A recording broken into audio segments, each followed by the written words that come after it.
Buenos días, buenas tardes o buenas noches, depende del momento en que estén viendo nuestro conversatorio. Queremos presentarles un tema muy interesante, por lo menos para nosotras, que es el módulo que va a hablar de publicidad y generación del deseo. Estamos en el marco de este curso que tiene distintos enfoques y distintos temas que versan todos sobre lo mismo, pero lo vamos como enfocando desde distintos lugares. Para eso nos vamos a presentar primero. Mi nombre es Mariana Graziano, soy egresada de la carrera, justamente de esta carrera que prepara el curso, que es la licenciatura en Diseño Artístico Audiovisual de la Universidad Nacional de Río Negro, sede andina, localidad del Bolsón. Y, bueno, me acompañan las profesoras. Si quieren presentarse, Nuria. Bueno, buen día, buenas tardes, buenas noches. Mi nombre es Nuria Vilalta, y soy docente de guión y narrativas transmedia en la Universidad Nacional de Río Negro, la licenciatura de Diseño Artístico Audiovisual. Bueno, mi nombre es Aymara, Aymara Varés, estoy como adscripta en una de las cátedras del primer año de la licenciatura, que es Comunicación y Semiótica. Soy comunicadora social, así que bueno, los aportes van a ser desde esa disciplina también. El primer tema es justamente qué rol tiene la publicidad en el afianzamiento, en la instalación de estos estereotipos en la sociedad. ¿Qué pasa con el mensaje publicitario que tenemos todo el día, por todas las pantallas posibles, lo tenemos todo el día a disposición? ¿Y cómo trabaja? Porque es algo que está muy lejos de ser casual, muy lejos de ser espontáneo, es algo estudiado, investigado, que tiene sus raíces en la psicología, tiene sus raíces en el lenguaje de la imagen y en muchos aspectos que están estudiados desde hace, van a ver ahora, ¿cuánto tiempo? Vamos a ver una imagen que deben conocer y que últimamente se vio bastante, que es la imagen de Rosy la remachadora.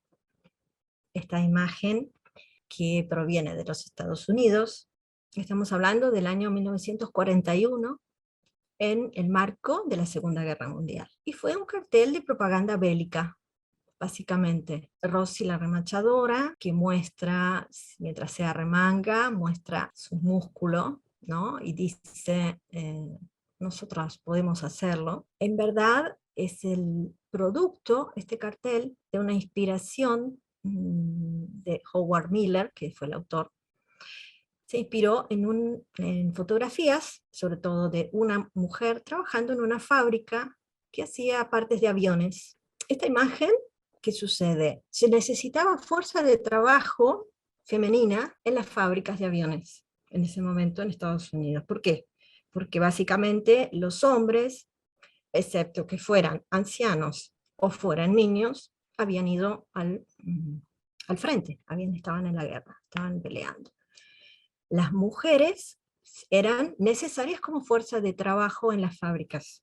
Este póster, este afiche, fue parte de una campaña en principio muy local dentro de esta fábrica para animar a las mujeres, para animar a las trabajadoras a acercarse y a sentirse útiles dentro de esta situación y este contexto de guerra. Posteriormente vimos que fue tomado, por ejemplo, por grupos feministas, se hizo muy popular, se le dio una significación, pero este es el origen. Podemos ver también algunas fotos contextuales de cómo eran realmente esas fábricas. ¿Qué sucedió? En 1945 termina la Segunda Guerra Mundial, los hombres que habían ido a pelear básicamente vuelven y las mujeres empiezan como a sobrar dentro de las fábricas, si se quiere, ¿sí? Había que darle trabajo a estos hombres que volvían.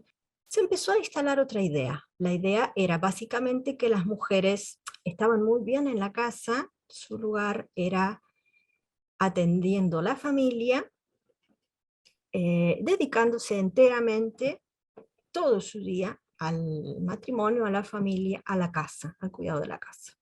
¿Cómo cambia la imagen de Rosy la remachadora a Lucy y su aspiradora? Miren a Lucy.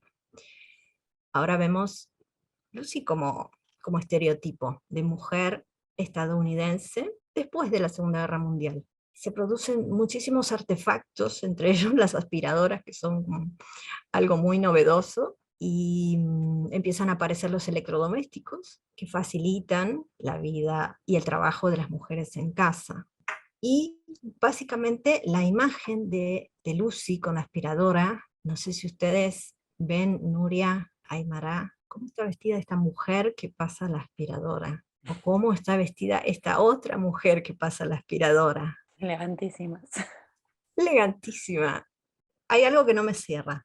Ahí es interesante también poder pensar como esto, ¿no? Como un ícono del feminismo puede historizarse y tener connotaciones y convivir al mismo tiempo un mensaje hacia nosotras como mujeres, con otro mensaje, como decías vos, que pueden ser contemporáneos, y tiene que ver justamente con las intenciones detrás de ese mensaje, ¿no? Y la publicidad tiene como esta característica que tienen en general las imágenes, pero en la publicidad como que se redobla un poco la apuesta, la polisemia, ¿no? O sea, todos estos sentidos que son representados, como vos contabas recién, en una mujer, por ejemplo, que está limpiando y que además lleva tacones. ¿Qué es lo que nos está queriendo transmitir esta publicidad, ¿no? O sea, qué nos está vendiendo, ¿no? Un poco esa es como la intención un poco de hoy, de ponernos a desmenuzar, ¿no? A comprender, a tratar de deconstruir este mensaje que las publicidades transmiten o todos estos mensajes que transmiten las publicidades. Efectivamente, ¿no? ¿Qué nos está queriendo decir?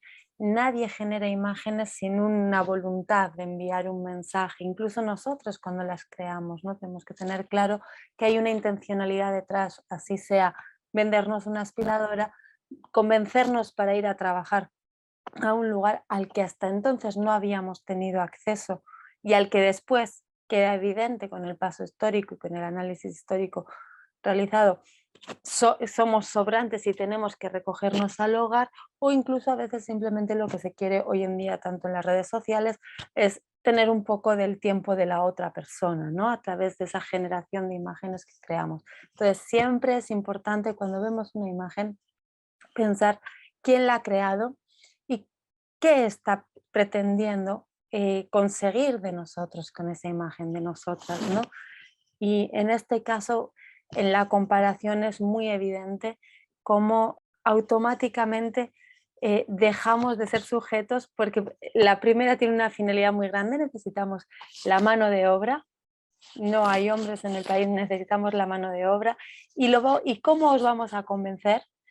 Empoderándoos o vendiéndoos cierto empoderamiento, y cuando de repente volvemos a ser sobrantes, tenemos que recogernos en el hogar y construir un nuevo rol, pero siempre siendo funcional a este sistema patriarcal donde estamos disponibles para ese otro que sí es sujeto y es a través del cual nos construimos. Como decías, Nuria, estos roles, ¿no? Y las cosas que son bien vistas en la sociedad o mal vistas en la sociedad, y hasta dónde estos estereotipos ayudan, colaboran, trabajan denodadamente para instalar, porque hay que instalar las ideas en la sociedad, no es automático, no es pongo una tarjeta de memoria y funciona. Hay que instalarlo y todo eso lleva un proceso. Ahí déjame agregar, Mariana, que es interesante poder pensar como los contextos, ¿no? Cuando pensamos en un mensaje, bueno, de las características de la publicidad en particular, pero podríamos pensar en cualquier tipo de mensaje, es muy importante pensar los contextos enunciativos. Cuando decimos contextos enunciativos, estamos justamente aludiendo un poco a lo que planteabas acerca de la imagen de la remachadora y cuál es el contexto alrededor de la imagen, cómo hoy podemos resignificarla en función de otro contexto, ¿no? En donde los feminismos han avanzado sobre los discursos masivos, o sea, hoy los medios de comunicación se ven un poco obligados y están atravesados por los discursos feministas que están interpelando, digamos, ¿no?, a la sociedad, que lo han hecho a lo largo, digamos, de la historia. Incluso lo podemos ver también en el fragmento del documental que elegimos para ilustrar, ¿no?, este nacimiento de enamoramiento entre la publicidad y el deseo, pero que justamente van modificando las formas de leer esa imagen, ¿no? Los contextos modifican, o sea, hay imágenes que son posibles en ciertos contextos y además modifican nuestra forma de interpretar eso que nos quieren decir, porque cuando leemos una imagen, lo hacemos aludiendo a distintos, como a nuestro bagaje cultural, podríamos decir, ¿no?, a distintos mapas de significado que tenemos mentalmente, que tienen que ver con el modo en que representamos el mundo. Ese mapa, si bien se comparte históricamente a lo largo de la historia, también es cierto que se va modificando en función de los contextos, ¿no? Entonces, la importancia, cuando trabajamos con imágenes, cuando trabajamos con publicidad, también de poder ir reponiendo ese contexto para poder entender cuáles son los sentidos que están en tensión en esa producción, ¿no? Es interesante esto que traes, Aymara, porque dentro de esos mapas mentales de construcción de los sentidos, ¿no? Da la sensación, o a veces tenemos la sensación de que históricamente los contextos van cambiando, hay nuevos sentidos que se agregan, hay nuevos significados, pero hay otros que parece que están estancos, ¿no? Y vamos a ver, y en la publicidad es muy fácil verlo, y por eso quizá elegimos este tema, cómo hay simbolismos y representaciones de estereotipos mayormente femeninos que se repiten así desde el barroco, ¿no? Y cómo se va manteniendo todavía esa idea donde los lugares de pertenencia de cada uno de los roles, algunos siguen siendo los mismos, ¿no?, el espacio que se nos otorga en la sociedad. Una cosa interesante justamente sobre la cuestión de, o sea, esta relación entre a lo que alude, ¿no?, la publicidad y, bueno, el mensaje audiovisual, que es a las emociones, ¿no? Solemos pensar que las emociones son naturales, o sea, que son instintivas, ¿no? Y si bien hay, y la publicidad trabaja sobre justamente despertar eso que está en ese trasfondo del subconsciente, digamos, también es cierto que las emociones están atravesadas por, justamente, como mencionaba antes, la cuestión de los contextos y de las estructuras que nos atraviesan como sociedad. ¿Qué quiere decir esto? Que no sentimos lo mismo, ¿no?, en cualquier época, que la forma en que algo nos da amor, nos enternece, o que algo nos da miedo y nos asusta o nos causa repulsión, incluso aquello que deseamos, está atravesado por la cultura. O sea, nuestras emociones, el enamoramiento, como vimos en uno de los capítulos, ¿no?, está atravesado por lo que culturalmente se construye alrededor de estas ideas y emociones. Y las imágenes, que son muy fuertes, a las representaciones mentales que nos hacemos sobre las personas y también sobre estos sentimientos y aquello que desearíamos alcanzar. O sea, todo eso está atravesado por la cultura, y si bien claramente que hay algunas cuestiones que tienen que ver con lo instintivo, esto en nosotros está atravesado justamente y es ineludible por la cuestión cultural. Claro, en este sentido, una de las representaciones que parece que es inamovible es que, pase lo que pase, la mujer tiene que ser bella y deseable, ¿no? Esta se mantiene y perdura a lo largo del tiempo, incluso hasta en aquellos carteles que muchas veces vienen a cuestionar otra serie de valores. Hay una estetización constante de la mujer, ¿no? Y para ello tenemos que recordar siempre, ante las imágenes, me parece que es importante recordar que las construcciones, las representaciones que se hacen de los otros, se suele hacer siempre desde qué lugar se hacen, ¿no? Los estereotipos llegan a sentarse primero porque son construidas desde un lugar de poder, ¿no? Entonces debemos de pensar en la responsabilidad de cómo vamos a representar al otro. de cómo nos representamos a nosotros mismos y cómo representamos al otro, de qué es lo que estamos transmitiendo con ello y cuestionárnoslo cuando creamos imágenes y también cuando las estamos viendo.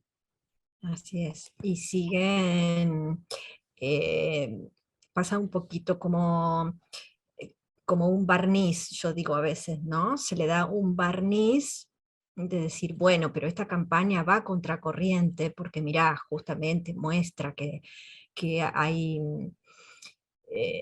otros tipos de mujeres, otros tipos de cuerpos, hay una diversidad a la que atender, etc. Y cuando vas a lo profundo, más de una vez te pasa que analizando, ves que es un barniz, porque en el fondo está esto que decís, Nuria, de que permanecen conceptos.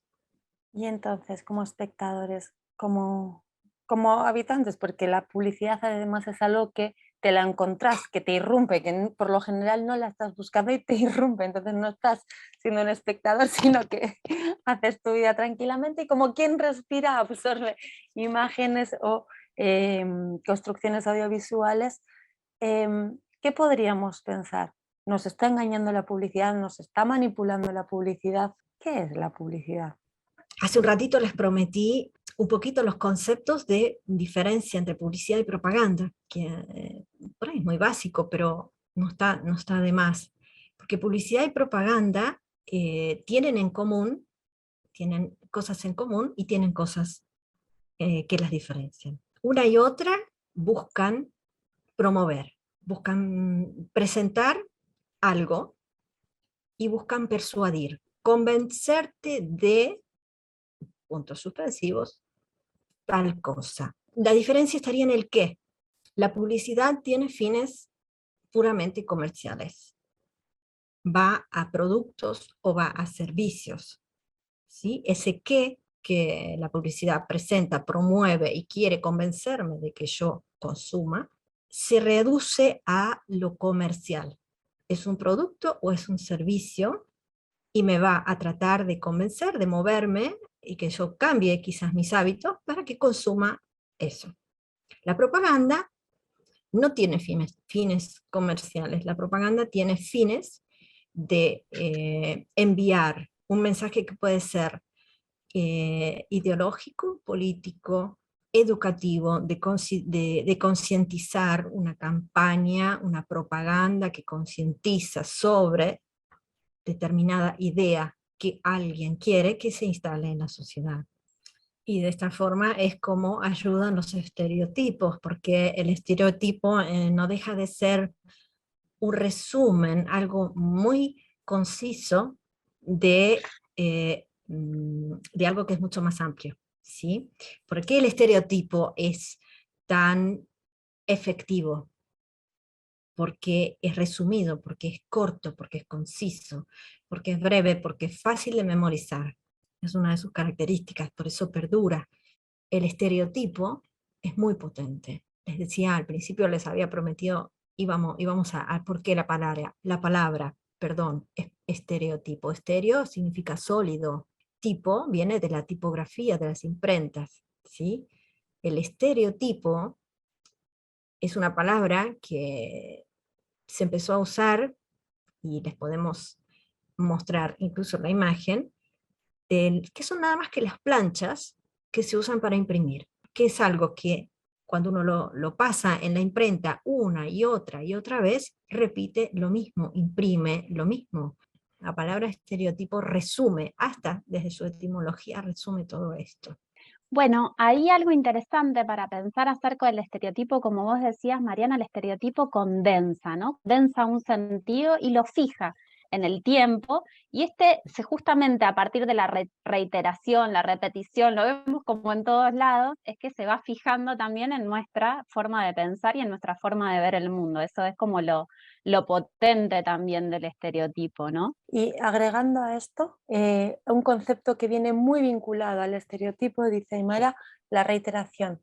¿Y qué nos sucede con la reiteración como seres humanos? Que a medida que vemos y repetimos algo constantemente, lo vamos normalizando. La publicidad sabe, por excelencia, que si queremos meter un una idea o un producto nuevo, lo primero que hay que hacer es repetirlo hasta aquello que se nos hacía extraño tome una normalidad, ¿no?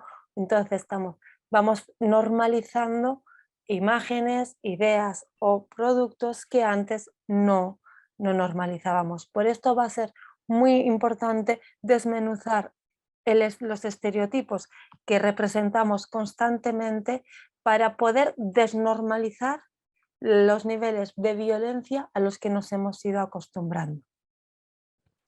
Les propongo ver un fragmento de un documental que es de la BBC, que tiene sus años y que es muy interesante, está en YouTube. Les vamos a dejar también abajo enlaces para quien quiera profundizar. Seleccionamos un fragmento donde muestra un poco el origen.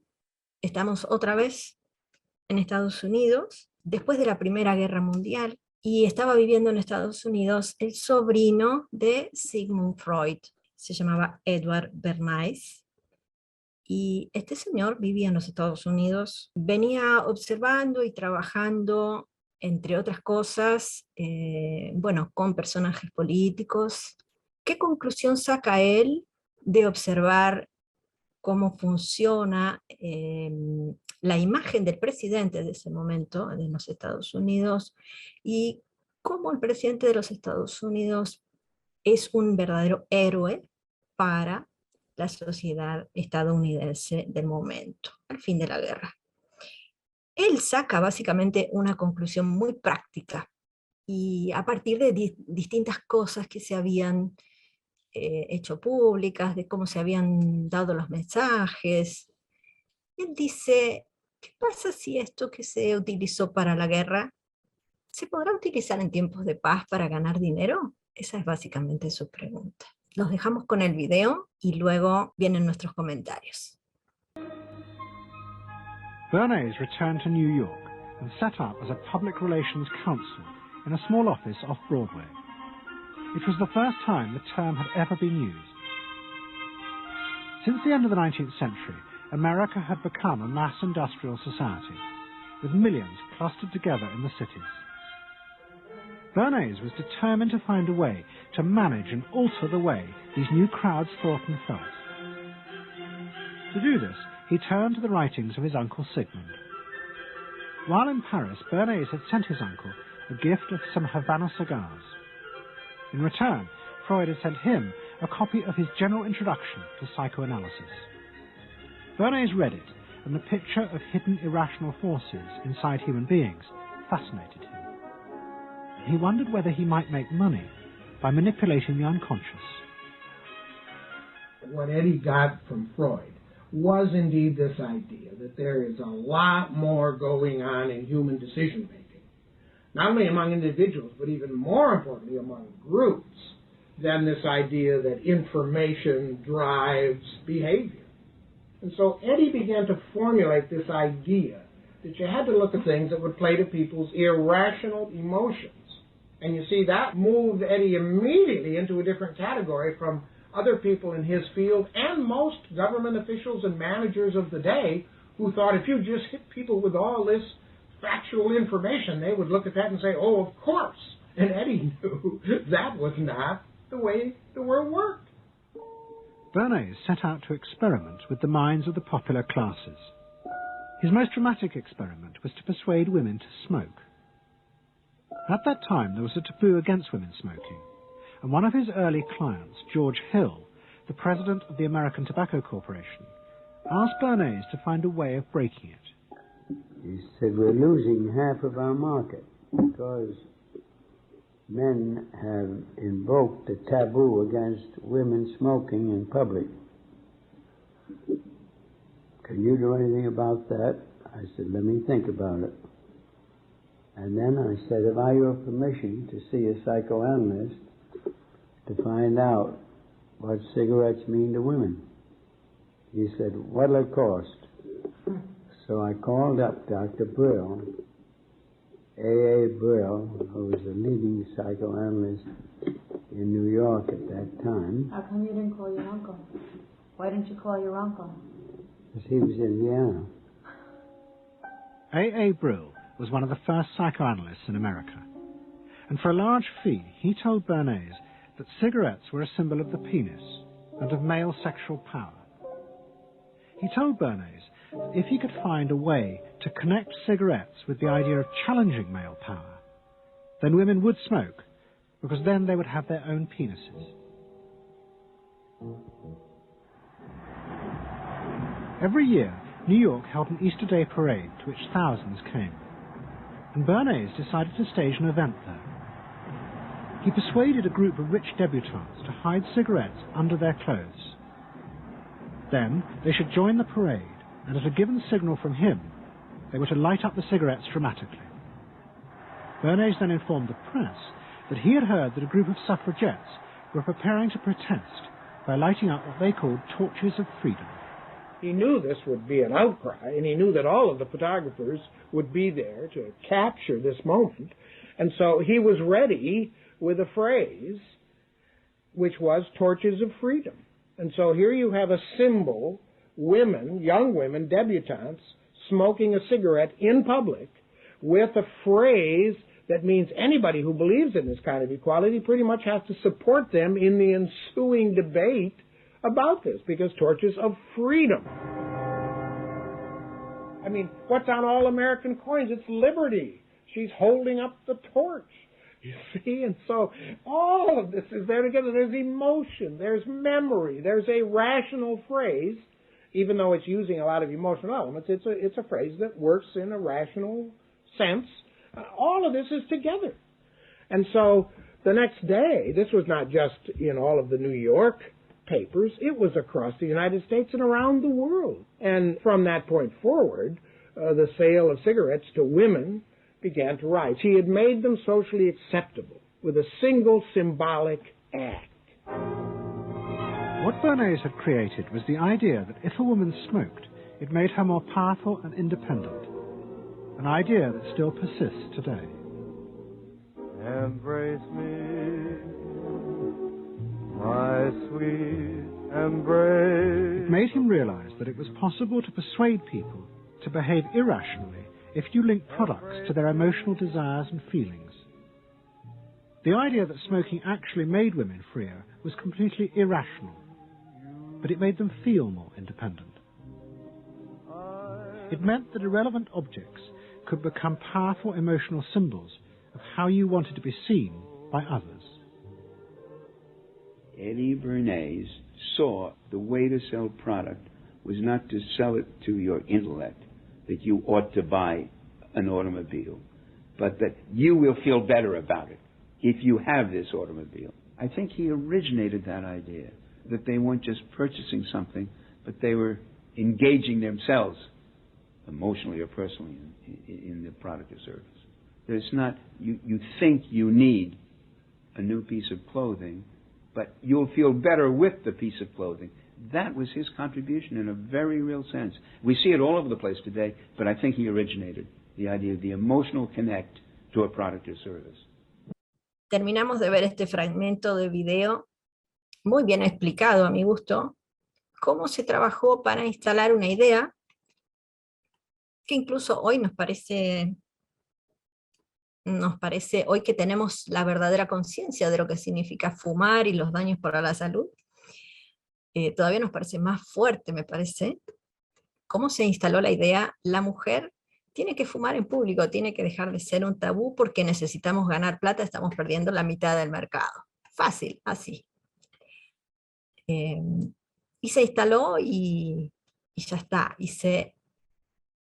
Lo interesante de esto es el mecanismo, a mi gusto, el mecanismo de la generación del deseo. Ese deseo ya no estaba en la sociedad.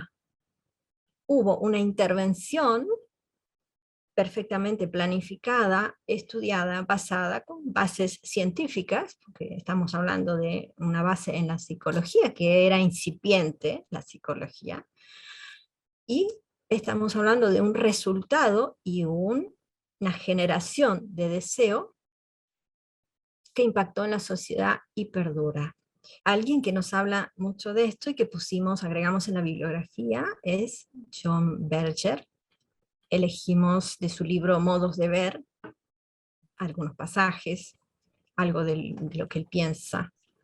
Yo les propongo una o dos citas cortitas y ahí vemos qué podemos agregar, a qué nos mueven estas palabras, ¿no?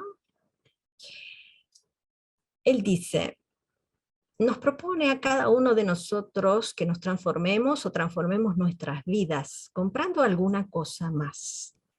Este algo más nos dice, los hará más ricos de alguna manera, aunque en realidad seremos más pobres por habernos gastado nuestro dinero.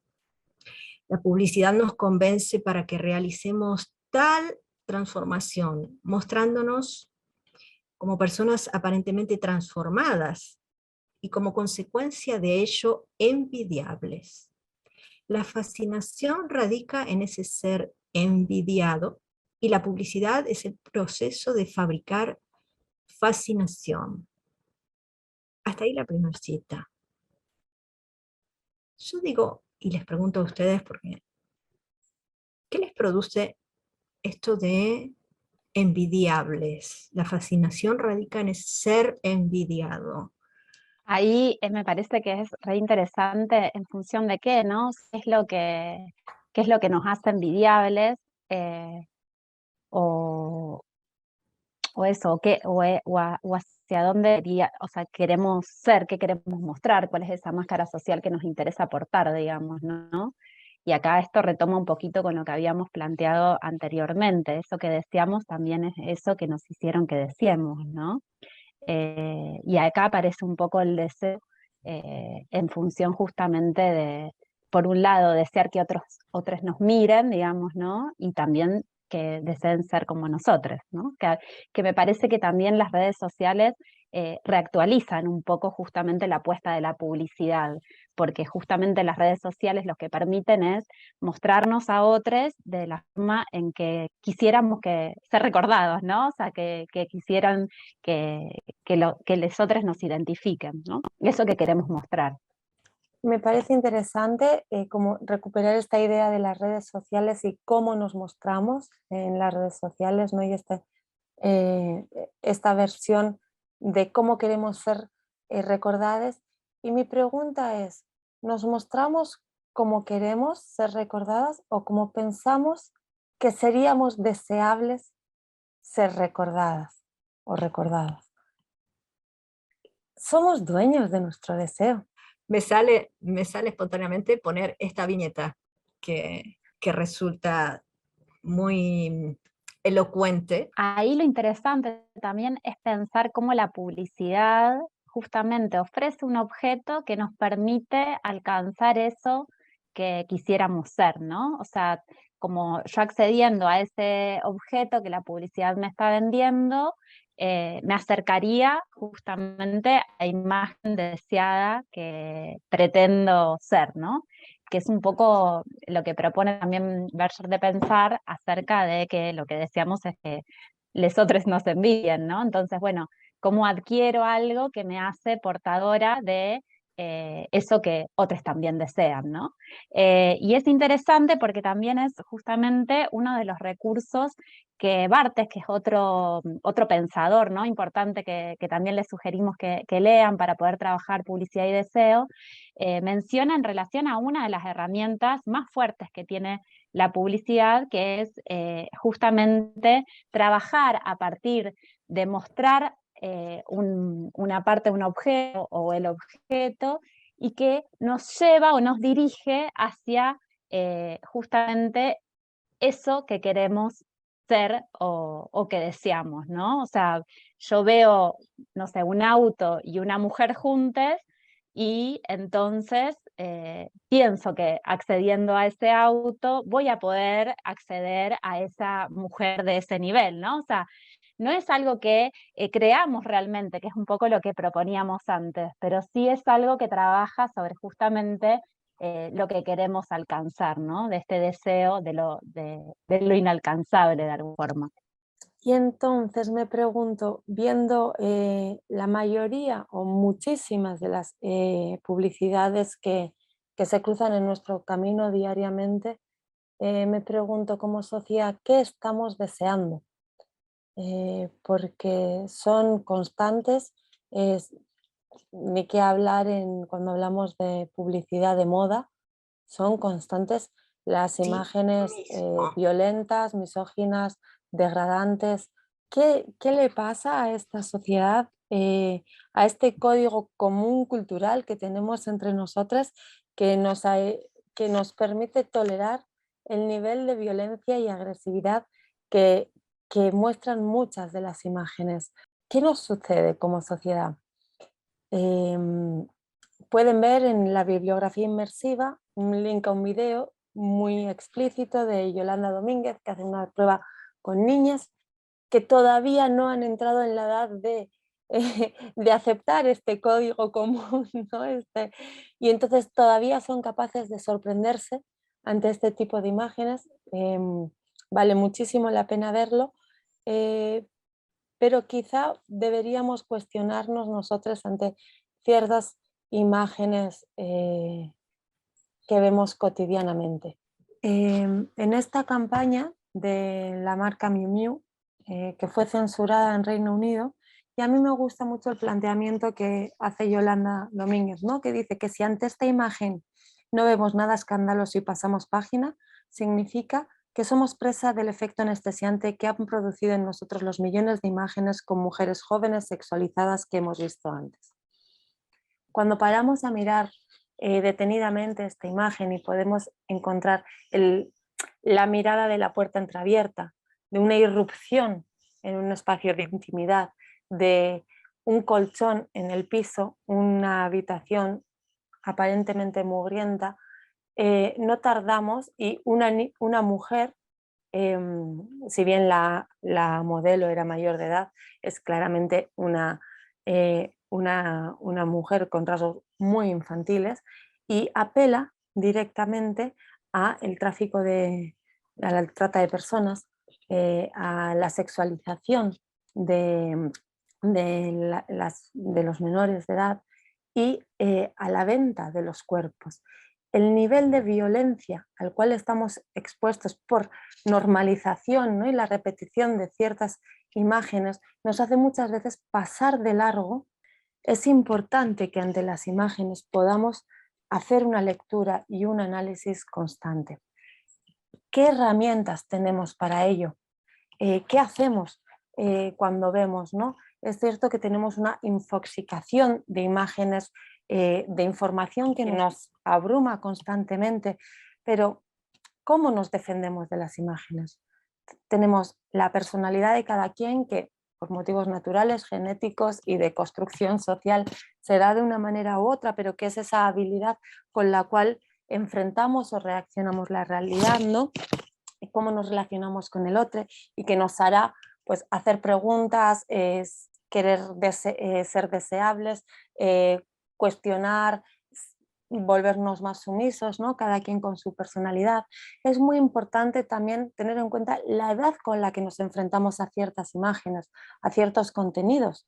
Pues en edades muy tempranas estamos desprovistos de eso que se llama la capacidad crítica, que es algo que se va elaborando con la adquisición de educación, cultura y un bagaje de vida, ciertas experiencias que vamos adquiriendo en nuestra mochila por los valores que van a ser transmitidos en nuestra familia, en nuestros entornos cercanos, a través de las personas de referencia, de nuestra experiencia de vida. Y en los primeros años de nuestra infancia no tenemos esos filtros todavía activos y entonces todo lo que nos entra directamente, nos entra sin ningún tipo de crítica posible y la normalizamos, ¿no? Y va a ser muy importante también tener conciencia de la dieta sana de imágenes que tenemos, así como elegimos bien con qué nos alimentamos, porque eso nos da una vida sana físicamente, intelectualmente tenemos que decidir también qué vemos, qué absorbemos, pues las imágenes van a normalizar aquello el mundo que representamos y va a construir futuro. Entonces tenemos que también decidir o poder tener parte de decisión en qué sí vemos, qué no vemos, qué toleramos, qué no toleramos, y cuando construimos con los celulares, que son herramientas de reproducción constante que tenemos, decidir qué reproducimos y qué no. Una de las cosas que justamente es recontra interesante es, traigo esta frase que me parece también esclarecedora, ¿no? En cuanto a que no solo las palabras y las imágenes, sino también los objetos, esos que aparecen en la publicidad, funcionan como significantes en la producción de sentido. Construyen un sentido, portan un mensaje que se agrega a estos otros mensajes que las publicidades contienen, ¿no? Y es interesante, Barthes nos propone, digamos, preguntarnos, ¿no?, acerca de que no solamente el problema es cómo se construye el sentido, sino cómo podemos dominarlo. Quienes producen imágenes, no solamente cuando las consumimos, digamos, o leemos, y publicidades, también me parece que es interesante preguntarnos acerca de cómo construimos las representaciones sobre los otros y sobre las emociones. Y en este sentido sería bueno, cuando hacemos una realización, preguntarnos cómo están construidos y representados aquellos sujetos que aparecen en una imagen, cuáles son los rasgos y características que resaltamos y cuáles se ocultan, qué valores les otorga la imagen. Esto me parece que es clave para poder justamente, para poder desarmar esos mensajes que aparecen justamente imbrincados en una publicidad, ¿no? En lo que estamos construyendo, en esa imagen o en esa producción que vamos a circular y que va a transmitir justamente diferentes sentidos. Tal cual. Yo sigo pensando en esto del mensaje que está más allá, y lo último que les cito de John Berger es, dice, porque la veracidad de la publicidad no se juzga por el cumplimiento real de sus promesas, sino por la correspondencia entre sus fantasías y las del espectador o comprador. Su verdadero campo de aplicación no es la realidad, sino los ensueños. ¿Hasta qué punto el enfoque ni siquiera está puesto en la realidad cuando nosotros creemos que sí, nos están vendiendo un televisor o un celular? No, nos están vendiendo un sueño. Quizá viéndolo expuesto de manera tan clara, ¿no?, y tan evidente, y que incluso los propios creadores de estos mecanismos no lo esconden, ¿no?, y lo dicen claramente, nos toca o nos llega la hora como nuevas generaciones de modificar estas bases de la sociedad y construir la sociedad que realmente soñamos y no la que nos han hecho creer que deseamos. Y ser conscientes de qué código común tenemos hasta ahora y cuál es el que queremos construir para podernos librar, ¿no?, de ese lenguaje hegemónico que decíamos al inicio, que en cierto modo nos sometía, ¿no?, a el yugo de este capitalismo que, aunque nos vende felicidad, nos quiere de cualquier modo menos felices. Exactamente. Bueno, esperamos que les haya gustado, que les haya interesado el enfoque, los temas que estamos tratando. Seguimos más abajo, seguimos después del conversatorio con actividades, con bibliografía, con ejercicios en donde de alguna manera engancha con esto. No termina acá, ¿sí? Hasta acá es como nuestra conversación, nuestro planteo de temas, nuestro poner temas en la mesa. A partir de acá seguimos profundizando, tenemos muchos ejemplos, muchas imágenes, muchos videos y mucho análisis, mucha toma de conciencia también. De mi parte, muchas gracias y nos seguimos viendo. Muchas gracias y hasta la próxima. Muchas gracias. Esperamos que sirvan estas cajitas de herramientas entonces.